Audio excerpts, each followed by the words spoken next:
சென்னையில கொடூரமா கொலை செய்யப்பட்ட பீகார் குடும்பத்தினரினுடைய உடல் கட்டணம் இல்லாம சொந்த ஊர் கொண்டு செல்ல முதலமைச்சர் மு.க.ஸ்டாலின் தற்போது ஒரு உத்தரவை பிறப்பித்திருக்கிறார்.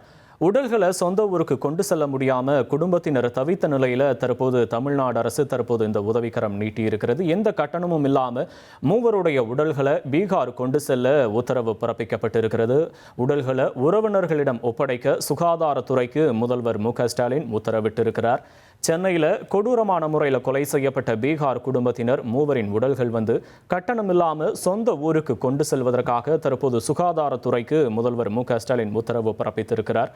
உடல்களை சொந்த ஊர் கொண்டு செல்ல முடியாமல் உறவினர்கள் தவித்த நிலையில் தற்போது உடல்களை கட்டணமின்றி சொந்த ஊருக்கு கொண்டு செல்ல உத்தரவு பிறப்பிக்கப்பட்டிருக்கிறது. முக்கிய செய்தி: 1,26,00,000 மனங்களை வென்ற தந்தி டிவி யூடியூப் சேனல். தவிர்க்க முடியாத தம்ப்நெயில்ஸ், கலக்கலான கான்டென்ட்ஸ். நீங்களும் இந்த குடும்பத்தில் இணைய இப்பவே சப்ஸ்கிரைப் பண்ணுங்க. அசுரபலம் கொண்ட எங்கள் டிஜிட்டல் கரங்களில் உங்கள் விளம்பரங்களை சேர்க்க வாட்ஸ்அப் பண்ணுங்க. 8939888838. Email advttv@dttv.in.